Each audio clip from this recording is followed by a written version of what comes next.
Just because you're paranoid, it doesn't mean they're not out to get you. Vyzygoth's Grassy Knoll continues. The 1897 airship letters. You remember those airship sightings back then?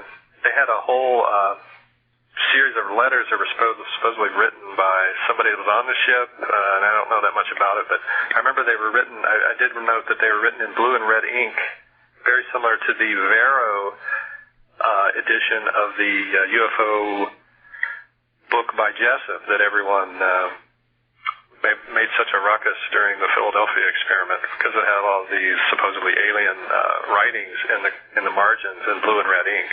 But that they actually, what happened was that it sounds like they redid something they had done in the 1800s with the whole Vero, Allende, Gray Barker, Philadelphia experiment thing. Speaking of which, the Vero Corporation, you know, no one ever really talks about, they're the ones who pre-printed the book. They were a Navy contractor. They made sighting night vision goggles. They were the developers of night vision goggles and used by snipers.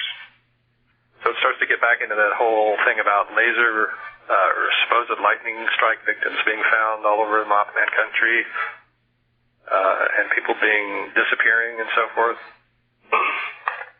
So why is it that a UFO, you know, a famous UFO case, Morris case, Jessup, his research and all that, why is that connected to, you know, a defense contractor making sniper rifles? It's kind of odd. What else we got here? 47 boxes were found in the 1990 murder investigation of Kahini in New York, the rabbi. That's just the number 47 thing. He connects up to Ali Mohammed, who supposedly trained the hijackers in 911. Let me ask you that. Was that murder 93 or 94? 1990? 90. It was 90, huh? All right, because I remember the day that happened. I was listening to WCBS 880 AM, and that came. I think I got that right, or maybe is this the guy that got popped in New York? Yeah. Yeah. Okay. Yeah. I think he was on the entrance to some bridge, and he got popped. And I tell you what, that investigation just went away real quick. That's interesting. Yeah. That's because it leads to this whole Al-Qaeda network that they had going back then, and it was involved in the 93 Trade Center bombing. Yeah, February 93. The McClatchy logo, that's like, isn't that the right-wing media outlet, McClatchy? They're sort of like Clear Channel. Really? Anyway, their logo looks just like the Iron Mountain logo. McClatchy? McClatchy. Isn't that the woman who came up with the photograph of the supposed Shanksville smoke plume? I don't know. Holy mackerel. That would be good. Yeah, all right, go ahead. Their slogan is truth to power. Speak truth to power. But it sounds like they're an organ of Iron Mountain or something. Or the Rockefellers or something. What else we got here? A couple more. Tom Slick, the famous cryptozoologist CIA guy, lived in Clarion, PA, and went to West Virginia at age 16. This was in 1899. That's his father, Tom Slick's father. Nice name.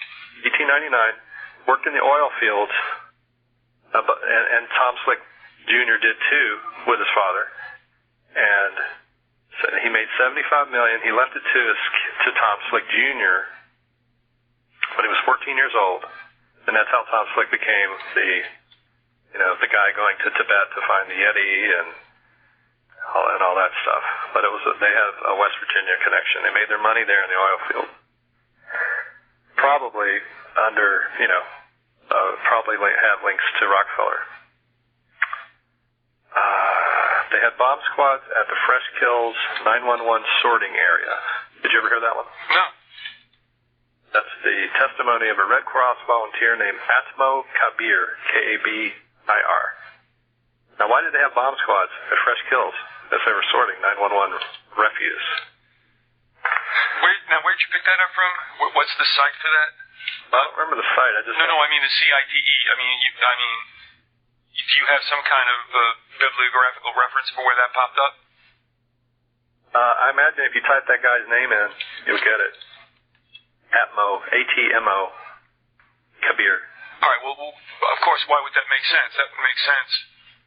Because they had bombs in the building. Well, yeah, and they're looking to sniff out the bomb, residue, or perhaps those that may not have been detonated. That's interesting, and it was probably plastique, so, it wasn't... Yeah, all right, okay. Dr. Stephen Greer, who's a little... I can't, I don't want... Do I want to say... Yeah, maybe you can say something about it. He's kind of wants people to believe in the ET thesis, UFOs. He says he lost 2 friends and almost his own life to cancer attack. And the source on that was Steve Calkins, who's a guy on my list and some other lists, Mothman list, who claims he was once an NSA agent, but he's not anymore. So I don't know if that's true or not about Greer.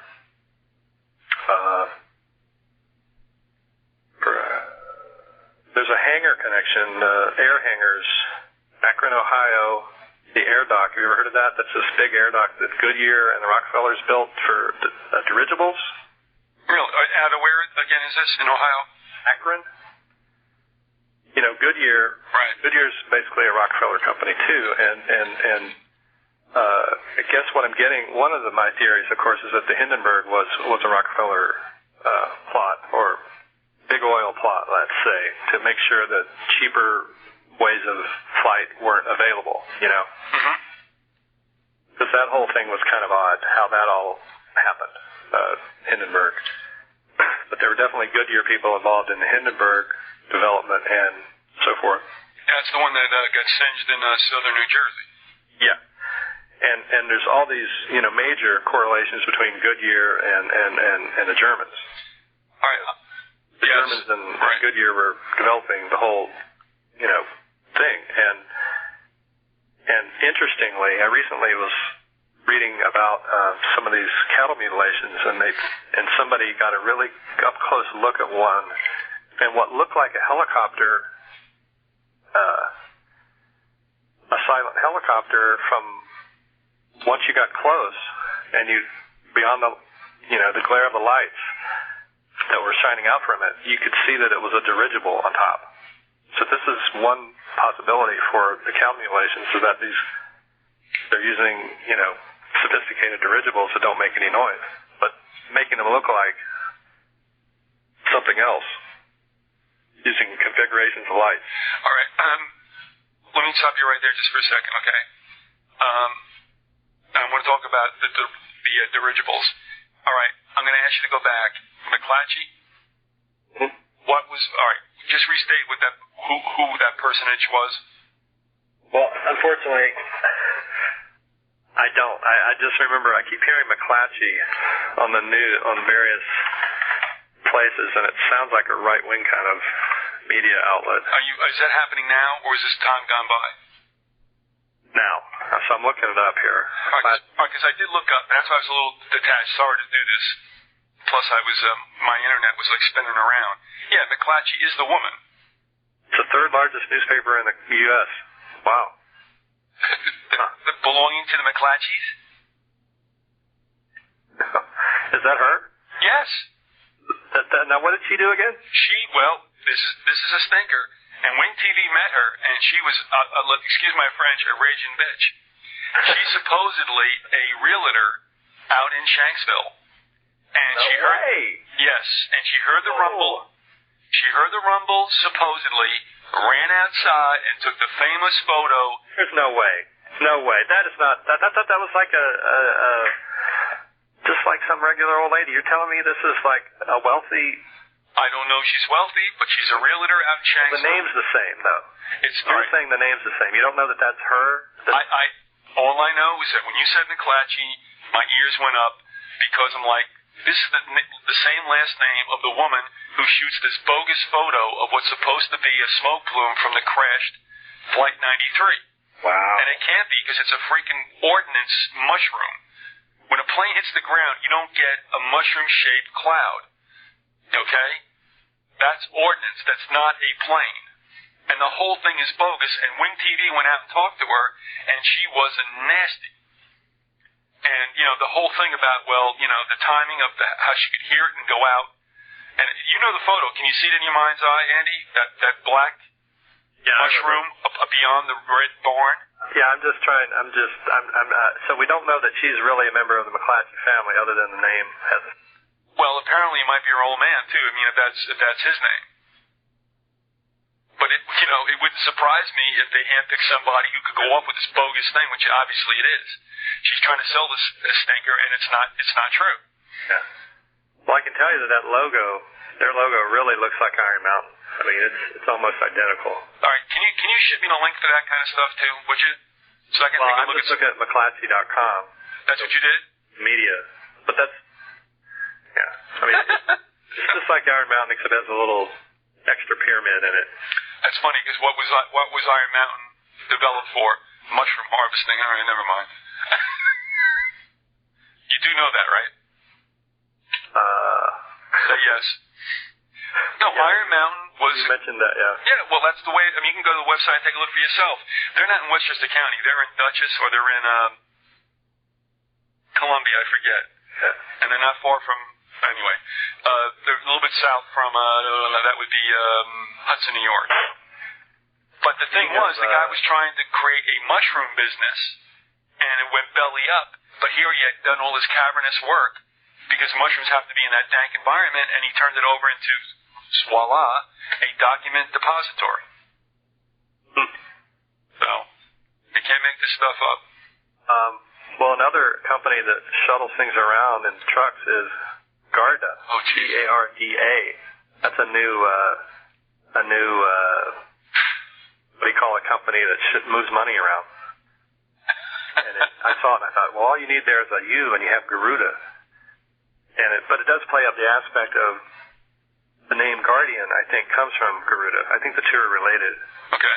The Garuda is a protector deity, and Guardian, we all know, we hear about that all the time. But they're very similar in spelling. And just flip two letters. And we're probably going to Riley and I are probably going to name our next book Garudian Angel. Okay. I mean, it's, yeah. By the way, I went to McClatchy. I hate to keep knocking you over the head with this, but I did go, you're right, that logo's very close. But apparently that branch of the family seems, well, no, they have holdings in Pennsylvania, but they seem to probably to have made their claim to fame out in the Pacific West by you. But they're there. Okay. Sorry, go ahead. Did we talk about the Clintons being photographed at the Rockefeller Ranch? You're asking me who has to remind me what I've already said? Well, I can't remember if we talked about it on the air. No, do it. Who cares? Go. Well, that was just a note. Hillary was photographed with Cheney at the Rockefeller Ranch a few years back. How few years back would that be prior to... I don't remember. Okay. I don't know. But does that strike as strange? No, because that whole Bush-Clinton thing, I mean, it like peas in a pod. Yeah. What else am I doing here? Crawfordsville Sky Monster. 1891, there was a squirming, wheezing man bird seen in Crawfordsville, Indiana, which Adam sent me a note on, and I didn't. Crawfordsville came up because I dated a woman there, and that's where that's when I had the Linda Blair car, the one that. Yeah, I remember that. Went around. This is Crawfordsville, Indiana. Yeah. Not to be confused with what, Crawford, Texas. Yeah. Home of the Bushes. It's kind of funny that's like, they only had airship sightings in Texas, Indiana, and West Virginia. And I think I've been to all three places quite a bit. All right, now airship sightings, I mean, airship, you're talking about dirigibles, right? Or not? Oh, those were, well, no one knows what they were. They look like Spanish galleons. They look like all kinds of different things. Very unusual. No, and I wanted to ask you about the dirigibles because that's what my wife and I saw in Jersey.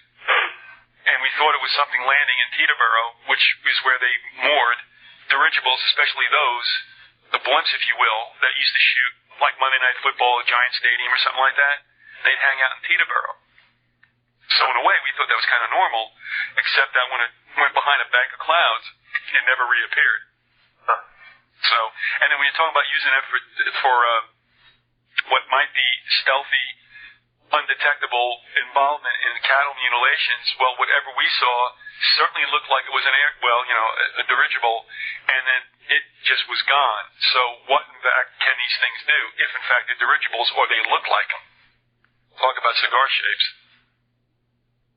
Another sighting note, 33 days before the Minneapolis bridge collapse, the I-35 bridge collapse, that would have been June 27th, 07, in Stewartville, Minnesota, there was a Mothman sighting, supposedly.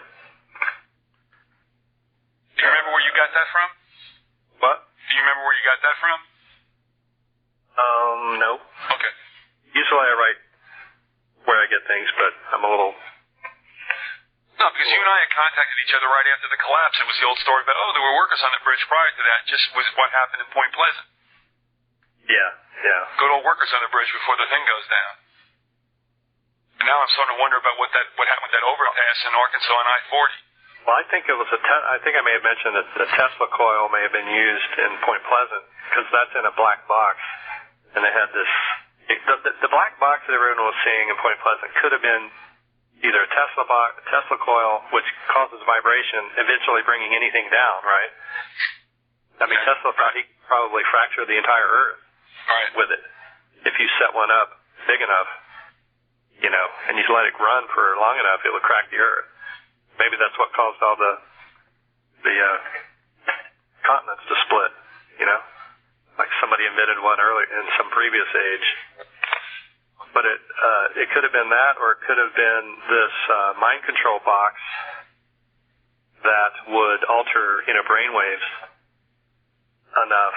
Or, actually, it could have been a cell phone, because those came in black boxes at that time, too. But I think Persinger's box that made people hallucinate aliens came in a black box, too.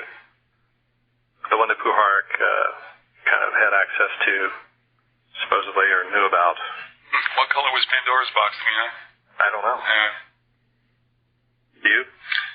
No, but now you start to think about legend and, myth and stuff, which may not be so false or fictitious. Right. Another note, they have this Pioneer spacecraft thing where, have you read about this? They're going out to explore the universe, and they're, I don't know if they're drifting back toward the sun, but they've hit some weird place where they're not, some force is pushing on them now.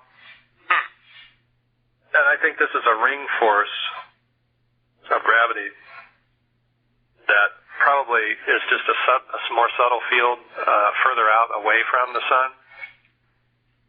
Because if you look at, the UFO sightings, they tend to be 30 kilometers from a geomagnetic Earth anomaly, that's sending out, it just sets up a ring.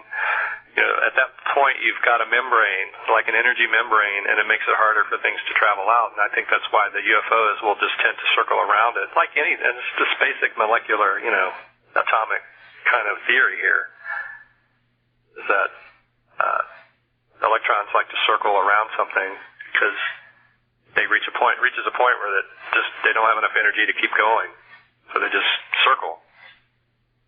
I think that's what's behind this Pioneer anomaly. And that's it for that page. Wow, we're making progress.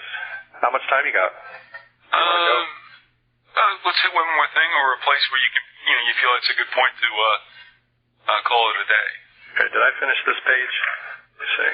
That's the one I was just on. Let's see. I got a call from a guy. Speaking of, I talked about this vortex place in Liberty, West Virginia, which would cause UFOs in Charleston and in Point Pleasant because they're both 30 kilometers from it. This William Dean Ross lived there. He was being hit. He said, as I mentioned, was being bombarded with. He thinks he and his wife are being bombarded with waves from guys in vans. He lives very close to Route 62, which runs between Point Pleasant and Charleston. And then I got a call from a guy, an email from a guy not too long ago who saw Mothman on that road between Charleston and Point Pleasant in 2006. So that's just 2 years ago. His name is Kane, last name?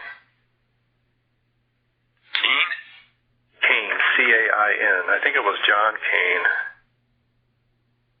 As in Cain and Abel. Here's a note. Merck had a bioweapons, Army bioweapons director. I mean, we had one coming from Carbide.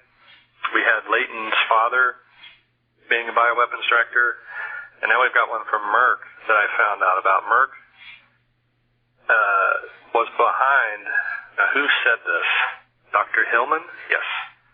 Dr. Hillman with an E, Hillman. If you can look this up on YouTube, to have him testifying. He worked for Merck way back when, and he is claiming that they came up with both SB40, which is the thing that David Ferry was jabbing people with probably, and the thing that Oswald was investigating, the cancer-causing virus. He's blaming Merck for that, and he's also blaming AIDS for that on Merck. Sounds right.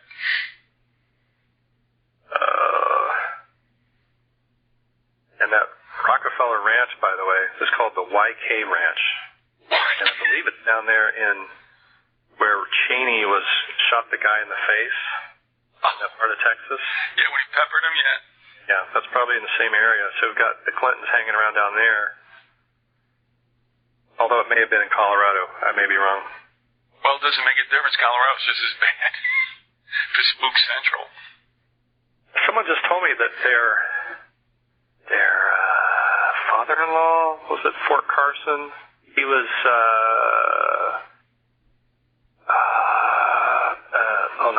this guy, his girlfriend's parents came over. They're Romani gypsies from Germany. They were brought over because of their psychic talents. This is a guy I know very well. I've known him for years. He's one of my closest Mothman, research supporters. And he recently started dating this gypsy woman who also, she's like a bartender, but she claims she's had a Bigfoot sighting, UFO sighting. Her uncle is some famous terrorist that they're trying to find.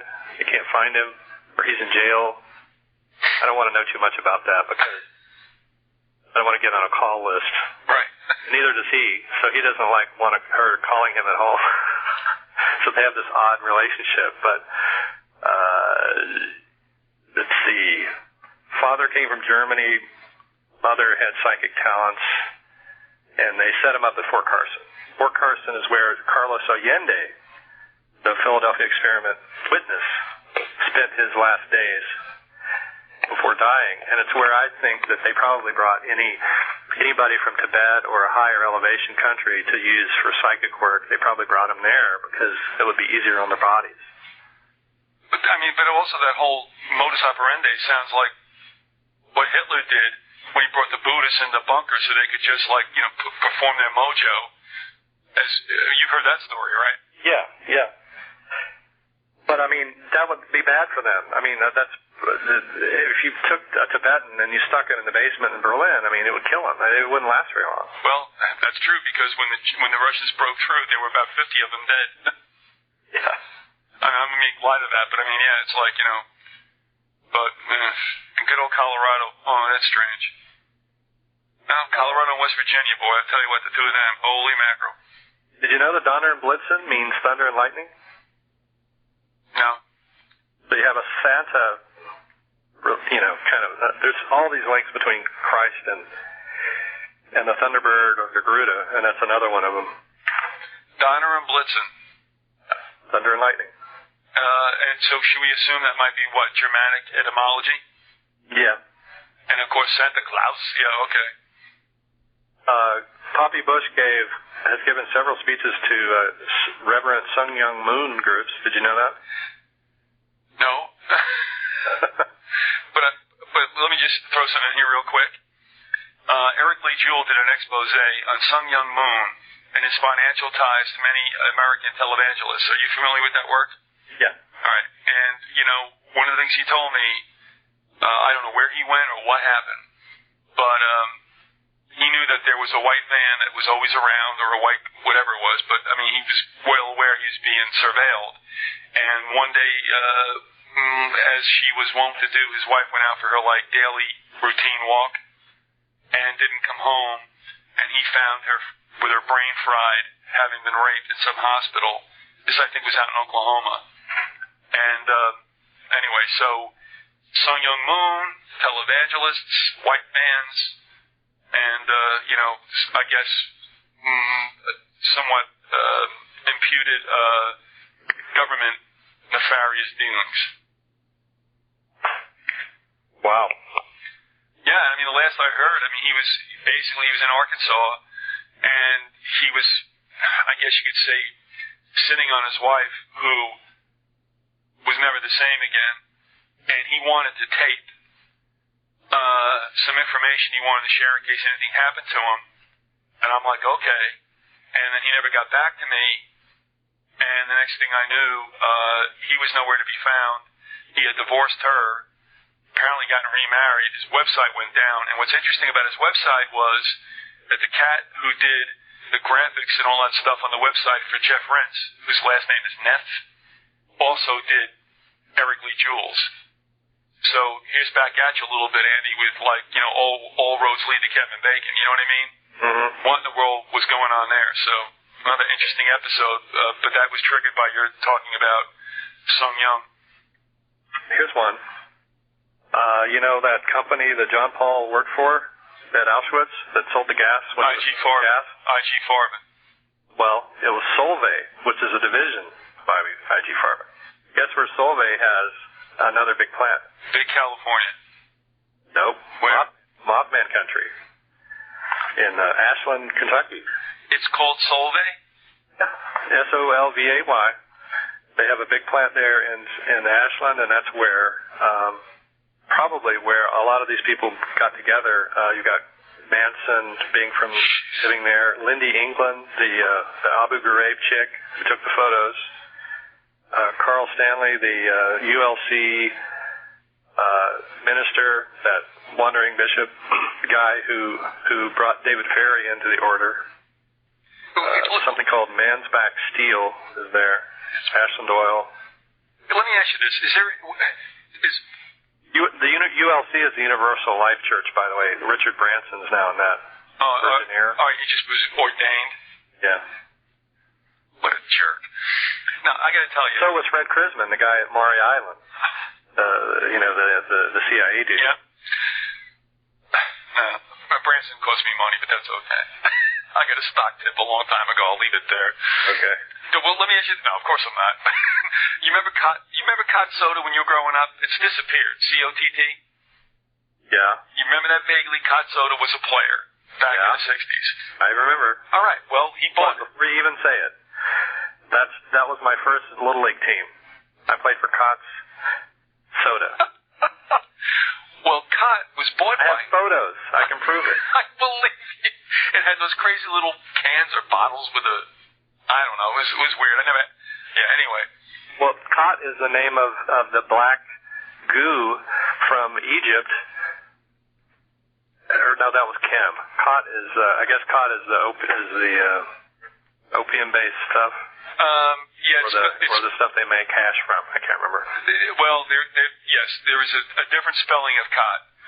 And I forget, oh boy, there's a writer from the early 20s who did a story about that. One of his short stories was it, I'll remember it later on. It might have been Dreiser. I'm pretty sure it's Dreiser. Wrote a story about cot. But Branson had bought that, and that was in Canada at the time. We're looking at like 1990. And the story was he was going to use that beverage on his Virgin Airlines so that it was going to really pop. And I'm like, okay, so I threw $1,000 down and bought stock in Cott. And Branson then went about trying to fly around the world in a damn balloon. Right. And didn't do anything with that. And I'm like, will you get off the balloon and like make a move on this? So it actually didn't cost me money, but a year later I took $1,000 out. I mean, I just parked the money there. But every time I look at him, I want to like put my hand through his head because it was like, dude, just take care of business, will you? So Now he's a minister in the ULC. Him and Ike got to get together. They belong with each other. So anyway, let me ask you this. Is there any bear or BASF, B-A-S-F, or any, in the old days, Adventist plants in West Virginia? Yeah. Because that was the dismantling of I.G. Farman that they brought over here and left, shall we say, disaggregated. But that was I.G. Farman. That begat, Adventist, which became Hoax now, pharmaceutical. Bayer, which we know is a pharmaceutical, now turned into pesticides. I don't think I want to take any aspirin from them. And isn't it interesting that Bayer's logo is not a stretch, the Iron Cross? Think about it. Yeah, you mentioned that before, about the Iron Cross. Thank you for doing that. No, but I never mentioned the fact that when you look at Bayer with both a vertical and a horizontal spelling, is it a stretch? It looks like the shape of the German cross. And BASF, well, if you connect the four corners of the X inside the circle, you have the diamond wheel, what's called the diamond wheel. You spin that and you envision it in your spinal column, and it causes kundalini. And it's also supposedly what you would see if you flew above Montauk and they took the Earth away from the top so you could see down in. What they were doing, they have this apparently huge crystal that is diamond-shaped. It's two pyramids, one pointing up and one pointing down, exactly like the pyramid in Egypt, which has the underground part the same size as the top part. And they have a crystal. I don't know if it's as big as the pyramid, supposedly, but that's what supposedly they're doing there. They're hitting this crystal with beams and making things happen. But the above ground, now there's a below ground pyramid, wide base to the top and pointed to the bottom. And the exact inversion of above ground, the pyramid, is that correct? Yes. Well, then what does that give you? When it's interlocked, that is the cultic, what we call now the Star of David. Is it? Yeah. If you're talking about point up, point down, and this is where it comes. Well, if you move them, but yes, the two bases are against each other. The what? The two bases touch. Yes, exactly. Okay. But if you interlock them, you've got a 6-pointed star. Right. I don't think it's a stretch at all. That's where this stuff comes from. Right. Now, one of the things I found here recently that's interesting is that I've talked about the kingfisher being the Garuda bird. In Southeast Asia, they consider the kingfisher to be the bird of Garuda choice. When they draw the Garuda and they associate it with a regular bird, they always choose the kingfisher. Would that be the belted neck one or the other one? I know you don't know. I think kingfisher bird. No, you know why? Because kingfisher birds are so cool. Well, it turns out that the thunderbird imagery here on the Northwest Coast, the ancient Indians used the kingfisher as well, talking about the thunderbird. So here you have the same bird being used around the world. Well, I'll tell you what, they're excellent predators because these things will stay, just like hawks to a certain extent, down here especially, they will stay on one place on a phone line, and they will just sit there, and they will just eye their quarry in the marshes below them, and they never miss. It's just that they hunker down, and they're just like so cool. It's like I'm dead. Well, up here they focus on the downy. There's something called the downy thunderbird. Oh, there's a downy woodpecker, but I don't know that. That's what they mean. It's black and white checkerboarded back. Well, the downy name comes up in Mothman lore with the whole Major Downy. Well, or is it Major Downing? Downing? This is Downing. Okay. What else we got? Alex Jones claims he saw a plane flying into buildings. He had a dream. He had a precognition of 911. Have you heard that one? No, that one missed me. And the source on that is S. Miles Lewis, the Austin UFO researcher. Smiles? Yeah. According to John Keel, Zoroaster spoke to an entity called Mazda and also got into looking at cattle mutilations. I guess they were having cattle mutilations 2,500 years ago. Why not? The Loose Change movie was released on a Masonic day on November 11th. I always wondered, the new edition of that movie? I thought that was kind of odd. Sure. Did it ever come out? You know what? I saw the first one, and I've never paid attention since. Okay. And you know, there's a flap about. I mean, I just saw the first one. That was enough for me. I mean, you know, you want to come out with it 4 times? That's fine. You know, leave me off it. And let me ask you something about the cattle mutilations. Where do they supposedly take place in the United States? That you're just referring to? Well, I guess wherever I don't know. This would have been Greece or whatever, Zoroaster, Egypt. All right, no, because I'm only wondering, you know, how far back do we introduce cattle into the United States? So, I mean, I just was looking to see a time. Well, it would have been the Middle East. Okay, no problem. There are items here. The Buto, there was a laser beam hoax with Buto after she was killed. They claimed that she was killed by a laser beam. Remember that? She was? Yeah. The India Times floated this story that she was killed by a laser beam, and I think that's another one of these stories designed to make you believe that lasers don't exist. But you know, see, Dr. John Coleman in Conspirator's Hierarchy talked about Budo, which I'm sure is like, I don't know, her grandfather or father or something like that. As being kind of a pro-U.S. Yeah, but he got whacked supposedly when he was taking off in a C-130, and Coleman says that it was EMP'd or whatever you want to call it, ELP'd, it doesn't matter, and that the C-130 went up and the C-130 went down. Now, I ran that by Pilot Pete, and Pilot Pete said, look, I'm going to tell you this. He said, those planes are hydraulic, they're, levers and cords and stuff like that, just like most planes are, except, interestingly, the Airbus, which is completely electronic. So if you wanted to knock a C-130 out, you can't do it with anything electronic, because it doesn't matter, unless you're going to pop the pilot's brains with something. You see what I'm saying? Yeah. But you see, you bring in this laser thing again, and it's tied to her assassination, and so something beam-like or pulse-like was attached to the old man Budo's assassination. Well, I mean, the plane obviously crashed. So, I mean, I just saw an article last week that somebody's developed $1 million item that you can stick on the bottom of a commercial plane, and it will sense any missiles coming at it and send out an electro beam that will throw off that will kill its guidance system. Okay, right. Now, let me say this. One thing. My father-in-law actually worked on some things like that. Well, they started to bring this out only a couple of years ago. Because, and I tell you, Pilot, he told me that his one fear was not hijackers or anything like that. His fear was a SAMI, all right, a shoulder strap service to air missile. Yeah, and I believe, and just not to cut you off. No, go do it. You went through the whole SAM thing before, just so you know. All right, thank you. Boy, I'm glad you just ran me. God, you got a great memory. No, all right, so... Well, I've been transcribing all those, so that's how I remember. All right, fair enough. Boy, you make me feel better.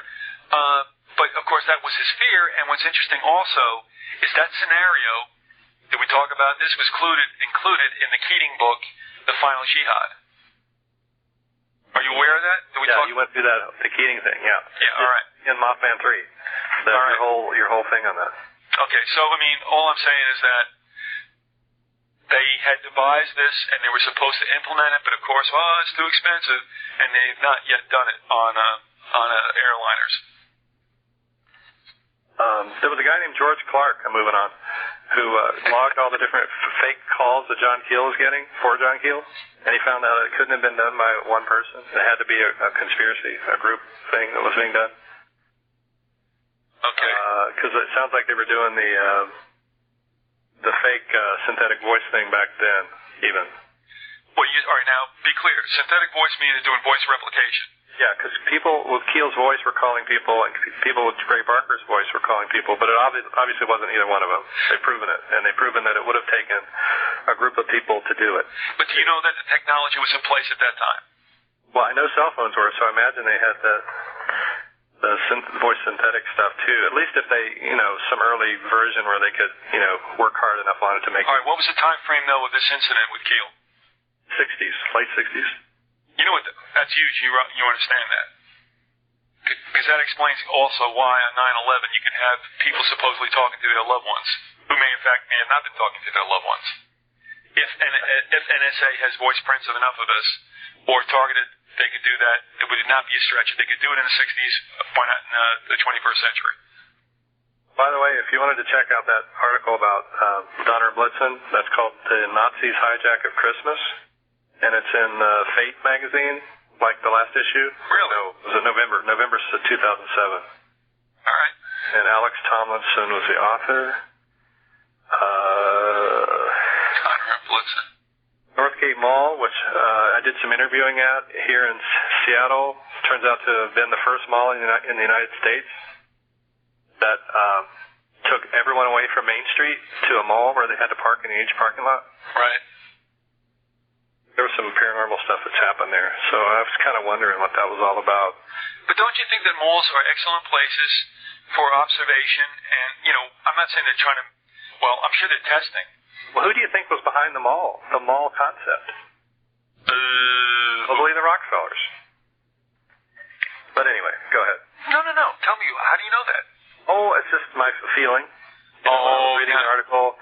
I was looking at I didn't remember what it was. It was 1950, right? And I put this in the Mothman 3 book. Around this event of the mall, which seems like a really mundane thing, you had all these amazing world events happening, and they all involved the Rockefellers. Doing things in the Korean War started.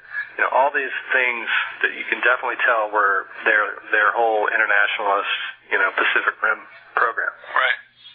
Well, understand this. I mean, it would be a great place to just observe people and patterns. I mean, not nefarious at all in the sense that nothing was happening to the people, but it was obviously, it's a great place to find out, well, if you do this or you do that, how does that affect people's traffic patterns, on foot, obviously. But if you wanted to gas something out or do something, fine. And let me just say this, that I have never, ever liked malls. There's nothing about them I like. I spent very little time in them. And when I just told you earlier in this, the first hour, about that 130 Midland Avenue address that supposedly is hooked into perhaps a tunnel system in the Northeast, that's in Paramus, New Jersey. And Paramus, New Jersey is absolutely famous/infamous for being like Mall USA. Are you familiar with that at all? No. All right. Do you remember a song called Ariel back in the early 80s? One hit wonder. Well, anyway, Ariel was meant by the man in Paramus Mall. So, anyway. They're creepy. Well, cool. Huh? Well, cool. Did you, here's something that ties back to what I'm moving on again. One of us has to. The DISC thing, Defense Industrial Security Command, that ties in to Charles Willoughby, who was chief of Navy Intel during World War II. And you know who was under him? Guys like Nixon, Ford, Joseph McCarthy, LBJ, and Robert Morris, who I think I've got this right, who later worked with Reverend Moon in the China lobby. So you have the China lobby. All these things are kind of Navy Intel things. And so it makes the whole McCarthy thing seem, we know it was cooked, right? But it kind of ties it in more. You start to see that JFK may have been, and he was in the Navy too, JFK. Well, yeah, and you had that naval office. So all these guys are under Willoughby, but the point, I guess, is that a lot of people finger Willoughby for JFK, the JFK head. All right. Abe Russell. But wasn't there also an Office of Naval Intelligence in New Orleans where, Oswald was hanging out? Yeah. And it's understood by me anyway, and maybe this comes from Bill Cooper, it may not, I don't know, but they always say there's no intelligence like naval intelligence. Mm-hmm. Like they are the masters. Well, they would be the ones running the West Virginia eavesdropping station, too. Yeah, and understand also that the host of Coast to Coast is also former naval intel. George No Way.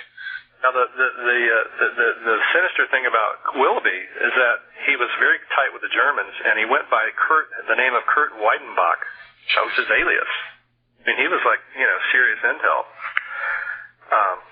But I think the thing that really, just makes him seem so despicable is that he gave the Japanese the go-ahead to experiment on Americans. They talk about what the Germans did. The Japanese did some even worse things. Yep. During the war to Americans, and they even brought a bunch of those guys over in a different kind of a paperclip operation. Well, I mean, Willoughby was the guy that brought them over. when the Vatican spirited Germans also out of Europe and they finally found their way into the United States, whether they came in directly or they came through South America, it's interesting because the CIA was built on that framework, both from the Nazis and also the Vatican.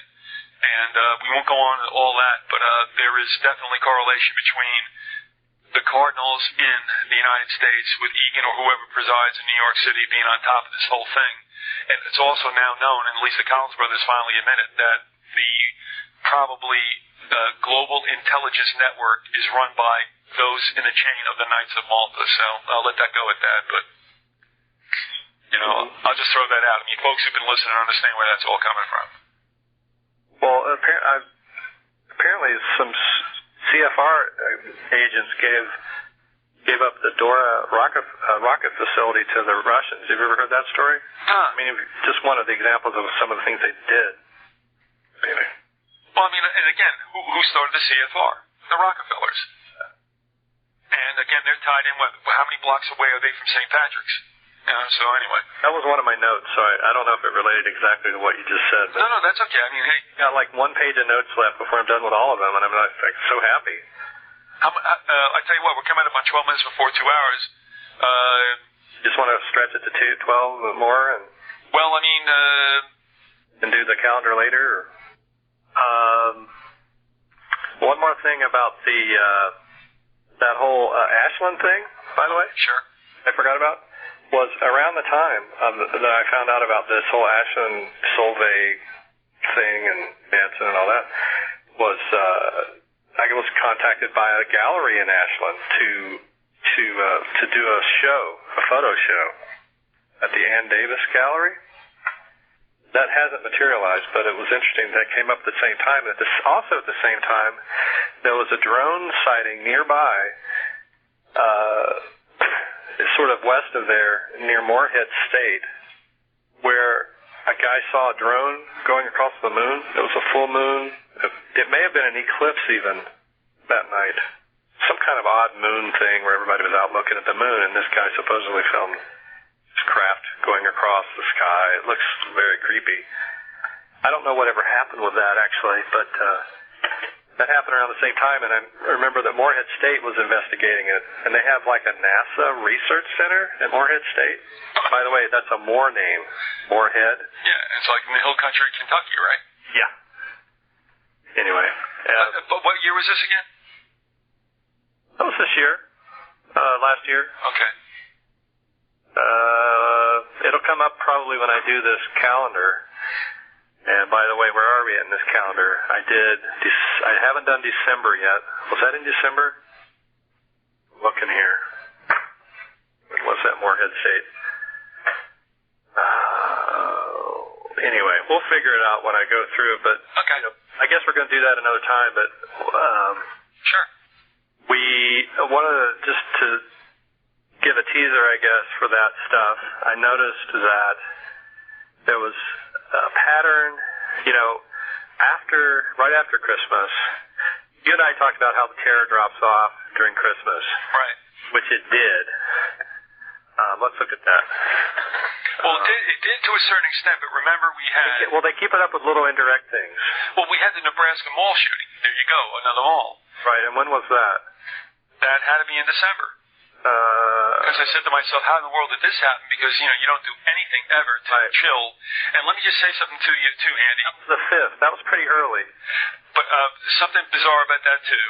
And that is, I don't know if I sent you stuff about this, but somebody sent it to me, that the original reports out of Omaha was that they found a person hiding under, like, a bus kiosk bench, dressed in camo. They thought they had their guy, and that did not explain what else was going on inside the mall. Now that we have two shooters, there was also there were descriptions of two different types of people, of men, who were doing the shooting, and somebody in Maryland, Dwight the Bright, was right on top of something because they said that the original weapon was a Shtolnikov Russian automatic rifle, which you have to manually reload. It was not a usual, like, AR, where you can just pull out a clip and put another clip in. So they had the Shlenkov first, and then they had it was an AK-47. And it's like, well, which was it, guys? And actually, the reporter responded to Dwight, and he sent us a response saying, very good point. Well, we just got to take a look at that. Again, what I'm saying is, it's a stinky, stinky situation. And Bush was in town that day. That's right. That's right. And he was in town when, things happen when he comes around. And don't forget that, and Omaha, to this extent, stinks because, one, that's where Offutt Air Force Base is, and that's also where Bush went on 2001. That's where he finally landed. And that's also where Buffett was throwing his soiree, the last annual, whatever it was, in Omaha, at which a survivor from the towers who wasn't there was the head of Goldman Sachs, who was out there, bending the elbow with martinis. Also, that's Omaha in the Franklin cover-up, where the Republican Republican committee there got away with some kind of pedophilia involving Boys Town. That's obviously chronicled in the Franklin cover-up. There's some strange stuff going on in Omaha. Well, it's interesting because you brought that up, because that would be exactly where I would be starting if I was getting back to the calendar. It would be the first week of December, and that's when Bush was in town in Omaha. Okay. That was when, it's not a coincidence. It's not just coincidence that shooting happened then, because the day before, on the 4th, is when the Guantanamo case came before the Supreme Court. That's definitely something they would want to misdirect from. Also, the new intel estimate on Iran came in that very day, saying, hey, you know what? Iran's not doing anything. Right. And it's also the day that Morgan Spurlock, who's a West Virginia filmmaker, comes out and says, oh, I'm going to do a new movie. And by the way, I found Osama. And that's the name of the movie, Finding Osama. I don't know if I imagine they're going to try to keep it from coming out. It's already faced a lot of criticism because nobody wants that kind of movie to come out. Showing that Osama is just, like hanging out in Crawfordsville, Texas, or whatever. Or the Hotel Beijing. Or he's deader than a doornail, man, and that's the best boogeyman you can have because he can never pop off. And also that day, the Russian Navy went on a surge. They started pumping out their submarines back out into the various, NATO areas and things. Oh, were you looking for Santa Claus? Maybe. No. All right. Well, I know it was Sinterklaas. The 5th is the beginning of a holiday called Sinterklaas, and it says NL after it. I have a calendar that has all the different pagan holidays on it, or different world holidays. Uh-huh. And what's NL? I don't know. What does that mean? What country is that? NL? Yeah. It sounds like it's up north. Sinterklaas with an S. I mean, Netherlands, but I don't know that that's the... Netherlands, yeah, that's it. Okay. So that was an occult day, and the day before was the beginning of Hanukkah. So you've got an occult time there for that kind of stuff to happen. And then immediately the next day, they have weird stories like, oh, the CIA torture tapes were erased. Whoops. Whoops, yep, there you go. And the Blackwater probe is back in the news. They had to start reporting on that again. So the FBI says, oh, there's terrorists in our malls. And in the UFO world, they start saying, oh, there's aliens in our malls. Aliens have infiltrated our malls. God, how can they stand it? Ridiculous. I know. And that was about all that happened that week. So we can mark that week off the All right, so calendar. All right, so we did 1 week into December. Is that correct? Yeah, first week in December we've covered. Folks, if you want... But one other thing I noticed, I don't know if you're going to check out now, but it's just a pattern issue. I noticed that and I'll get to this, I guess, later, but there was a pattern change in February around Washington's birthday. I noticed they started going from events early in the week that would be misdirections to doing them later in the week. The weekends are all, plus they started using weekends to do it, to do lots of more misdirection stories, where in the past they avoided weekends completely. Well, they take off. So I don't know what that's all about. And then recently we've seen, just to give you the teaser, a lot of stories about some of these mind control ops from the 60s. Some of those old stories are coming back again. Manson, was in the news last Yeah, week. he was. That's right. Sarah Jane Moore, Sarah Jane Olsen, Sirhan, Lindy England, the Abu Ghraib story. And you know, they give Manson enough leash, so whatever they're using of all that he's spoken about, whatever excerpts they're using, just reinforces in everybody's mind how crazy he is, or isn't in a sense. But you know what I mean? So in other words, they're letting him blow smoke, but they use the most inflammatory sections of whatever he's saying to send back out to the public, so they're going, yeah, please keep him behind bars, which I think they're keeping him there for obvious reasons. Yeah, and I have one note I forgot to mention, random note, is this whole supposedly new thing about remote viewing to contact aliens. They'll throw this out they throw this story out all the time, you know, and it's usually connected to some, you know, defense experiment like, you know, remote viewing at Stanford, how it was funded by the military, Well, according to Keel, they were doing that back in the 50s. Remote viewing to contact aliens is as old as the hills, as they say. It is nothing new, and it's a standard, you know, BS line that they've been using all along. But you know, Andy, whatever was going on during World War II that may never have come to fruition with regard to engaging troops in combat, all the stuff that was going on, I mean, whether it was rocketry or whether it was paranormal stuff like this, I mean, beyond the damage of World War II, you know, who knows what else was unleashed and allowed to proliferate, and some of the results of which, the fruits of which was a really bad word to use, we've yet to see. I mean, you know, World War II, for whatever reason, that midway point in the 20th century, I think civilization took a real bad, you know, turn. Well, that was, I mean, I don't know if the Dead Sea Scrolls were found in 47. Edgar Cayce predicted they would be found, and I don't know if that has any connection to the sudden increase in UFOs, if they realized that, hey, the stuff that's in these scrolls, which is going to undermine the story of Christianity, maybe we need to just get going on this UFO thing now, get it really solidified so that we can switch over to UFOs later. But, you know, they're trying to promote remote viewing with aliens now as the most scientific way to do it. And that's just BS, because they're just rehashing.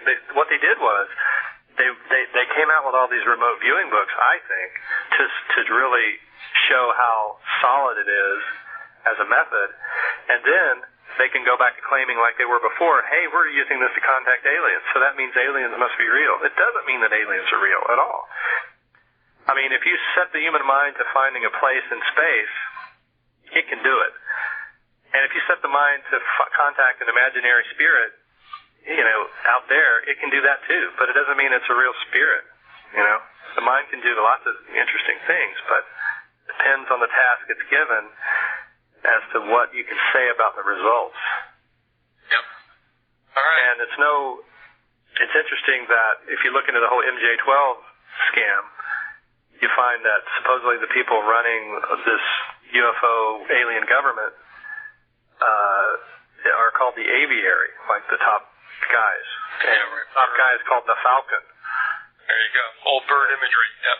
And in this bird name stuff, I mentioned this earlier to you, that a lot of the people that give me good information, little clues, often have these bird names, or what seems like good information. I don't know if it is. But I keep running into guys with last names of bird names contacting me, you know, with this or that. I'm not sure what that's all about. Well, you know, and on the other hand, look at how many nations use as their symbols, including this country and Germany, which was obviously the eagle. I mean, what is it about that? You're right, about that whole species, but anyway. Can we call all right. Are we done? I think we are. All right, listen, you'll be back on, and we'll work out a time when that can happen. But thanks for being with us and following up on what you did late March. Andy Colvin, AndyColvin.com. Take a look.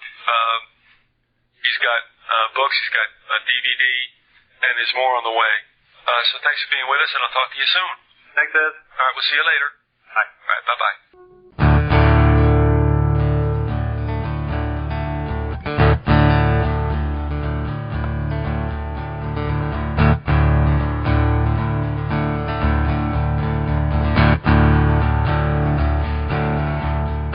I'm asleep in my house, settled down with my spouse.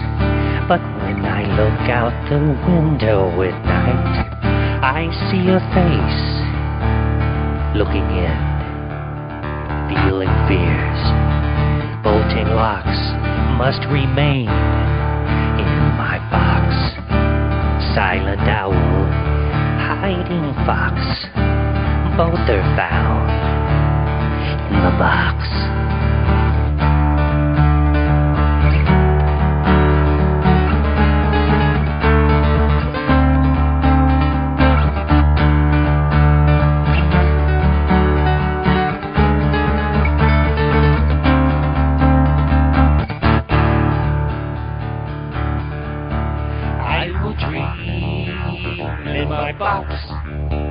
I will feel through the box.